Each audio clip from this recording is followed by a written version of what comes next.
Hello everybody, and welcome back to Weird Disney Cars Diecast Errors and Inconsistencies, the series where we take a look at the strangest mistakes made across the Cars Diecast line and other Cars merchandise as well. I want to start off by saying I'm sorry it's been so long since the last episode. I was hoping to get one out earlier this month, but I've been pretty busy all month. I've been preoccupied for personal reasons. But now we're back, and it's time to dive into 10 more of the strangest and funniest errors and inconsistencies that I could find. Let's get started. For as many different types of errors we get in the Cars Diecast line, typos honestly aren't all that common.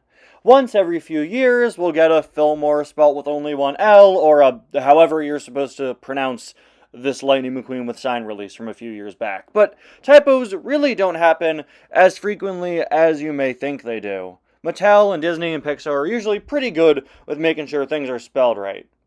But recently there was a Cars Diecast typo that's honestly a pretty awkward one. Last year, we got a 2-pack based on Cars on the Road, featuring two Pitties, Nicole Revwell and Jesse Whelan. Like many background Cars characters, these two are named after Pixar employees, Nicole Ridgewell and Jesse Weglin. It's not often we see Pixar employees reference the Cars characters named after them, but Jesse Weglin actually did, posting to social media, thanking Disney's consumer products team for the Diecast line shoutout. But they also mentioned in this post that Mattel spelled their name wrong. Jesse Weglin's name is spelled Jesse, and Jesse Whelan's name was spelled Jessie. I understand that name typos and misspellings are very common, especially for names like Jesse, where there are two different versions to spell it that are just one letter apart. But I think when you're making a diecast that's named after a real person, you really need to make sure that you're double and triple checking to make sure this name is spelt right. Because you're doing a tribute to a real person, you don't want to mess that up. Now, Weglin's post actually mentions that Mattel might run a fixed release of the name later on, and that actually ended up happening. Apparently, Jesse Whelan's 2025 re-release has corrected the spelling to match Jesse Weglin. Good to see they fixed it. While researching my Diecast history series, I found a lot of interesting fun facts and tidbits about the Cars Diecast line that are perfect fits for this series. One of the most interesting ones to me has to do with Lightning McQueen's name. In 2006, when the Diecast line was first starting off, every Lightning McQueen variant, other than regular old Lightning McQueen, didn't call him Lightning McQueen. Instead, they just called him McQueen. Dinoco McQueen, Dirt Track McQueen. This continued into 2007 with releases like Bugmouth McQueen, Tongue McQueen, Cruisin' McQueen, and Radiator Springs McQueen. It took until 2008 for the name tags to be changed to start saying Cruisin' Lightning McQueen, Radiator Springs Lightning McQueen, Dinoco Lightning McQueen, etc.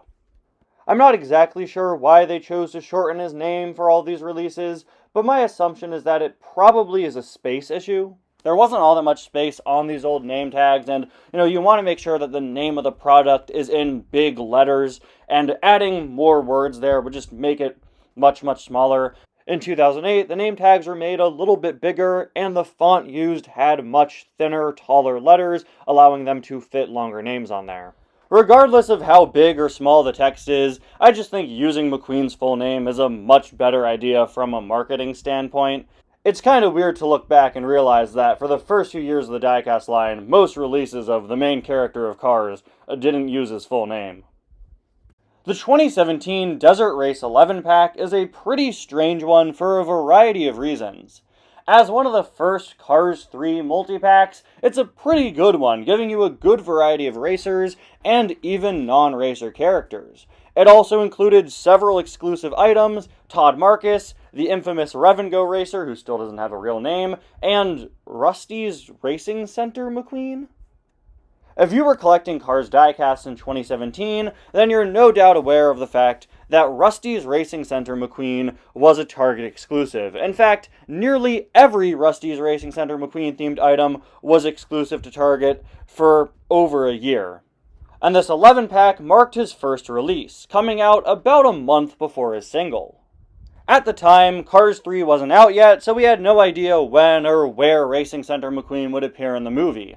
Additionally, Target had an exclusivity deal regarding Racing Center McQueen, so they clearly just wanted to put him in products where they could and put him in this big ticket 11 pack as a new exclusive first look item. It makes sense, but looking at it from the perspective of what happens in Cars 3, looking at it now, it really doesn't. The name of this pack is Desert Race, which I assume is a reference to Copper Canyon, the Arizona Desert Speedway where Jackson Storm makes his first appearance in the movie. I think that's basically confirmed by the fact that Jackson is in this pack and no other next gens are. Then again, considering what other cars are in this pack, I guess I shouldn't use who's in the pack and who isn't as a determining factor, but pretty sure it's supposed to be Copper Canyon. Rusty's Racing Center McQueen, of course, doesn't appear until significantly later on in the movie, after McQueen's already had his crash, and he goes to the Rusty's Racing Center, and he gets his new look. So, again, I get why they did this. Target had an exclusivity deal regarding this McQueen. They wanted to get it out. But looking back, looking at what happens in the movie, it's kind of strange he's here. You know what else is strange about this pack? The Desert Race 11 pack includes 2 different versions of McQueen. This isn't an error, it was obviously a deliberate choice to include him here, but I'm going to mark it down as an inconsistency because getting duplicates of the same character within the same multi-pack is really something that never happens in the Cars Diecast line. The only other time I could think of this happening was this Dynaco 5-pack from 2008 and 2009 that included Dynaco McQueen and Bling Bling McQueen. If you could think of any other examples of this, please let me know in the comments. I think it would be a pretty interesting video topic. But yeah, this pack is a really weird case of a multi-pack with 2 versions of the same character, with Rusty's Racing Center McQueen and Cars 3 McQueen. I don't know why they chose to do that, but you know what's even funnier? He doesn't have either of these paint jobs during the desert race in the movie! We already talked about Rusty's Racing Center McQueen in the last entry, but Cars 3 McQueen also does not appear until about 10-15 minutes after this scene. I totally get why they did this, though, because Rusty's McQueen, the paint job he has during the opening of Cars 3, didn't release until several months later. It came out in, like, September or so. So I'll give them a pass on account of the other item not existing yet. You know, in hindsight, maybe they should have made Rusty's McQueen exclusive to the pack instead, since he appears here, but whatever. Leakless veteran racer Brian Spark was first released in early 2018, packed in exclusively with a launcher. And something you might not know is that he actually has a completely unique mouth expression. While the rest of the cars that use his mold, the Brick Yardley model, have an open mouth smile, Brian has a closed mouth one. But this changed in 2021 when he had his first Made in Thailand release. This variant switched his mouth to be the exact same one as every other car of his mold. This was probably done because it was cheaper or easier to just reuse the mold they already used for all the other cars of this model instead of going out of their way to remake a new one for Brian with that closed mouth smile instead. Or maybe they just didn't take into account or acknowledge the fact that he originally had a different mouth. This is something we've seen Thailand do several times over the years. They have a tendency to reuse mouths when that's not entirely accurate. We saw a similar situation happen with Easter McQueen last year, which NCAP Cars talked about in a previous episode. This has happened a couple times now. Late last year, we received a color changer of GRC Lightning McQueen, marking the first time a color changer was ever made based on a diecast that didn't appear anywhere on screen in the Cars series. That's right, this was our first ever expanded universe color changer. This was followed up by a Francesco color changer in 2025, and both of them actually have special card backs made to look like the GRC card backs, combined with the typical color changer card back design. I thought this was honestly a really cool thing to do, and it's super unique. It's the first time we've ever got alternate card backs for color changers since they returned in 2020. Every single color changer has been on the exact same card back, except for these guys. Mattel really went out of their way promoting the GRC as something new and different in every way they could, and that meant even changing up how the color changer packaging looked. Recently, we got our first look at the color changers we'll be getting based on this year's Expanded Universe toy line, Race and Rescue, and unfortunately, these are all just using the same old regular Color Changers card back. I was really hoping they would continue to give these special card backs, but unfortunately they didn't. Race and Rescue does have its own special card back style, one that looks really, really nice, but yeah, they didn't adapt it here at all. Unlike the GRC, which has a whole scene in the background, the Race and Rescue packaging is a lot more stylized, so I do get why they didn't change the background. And while the background here wasn't changed, they did make a few changes.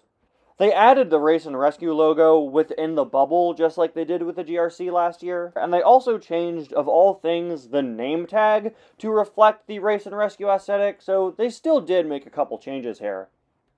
The Cars Toons diecast line is a repeat offender here on this series, because the screenshots at the bottom of the packaging that were supposed to show where the characters appeared in the short failed miserably on several occasions.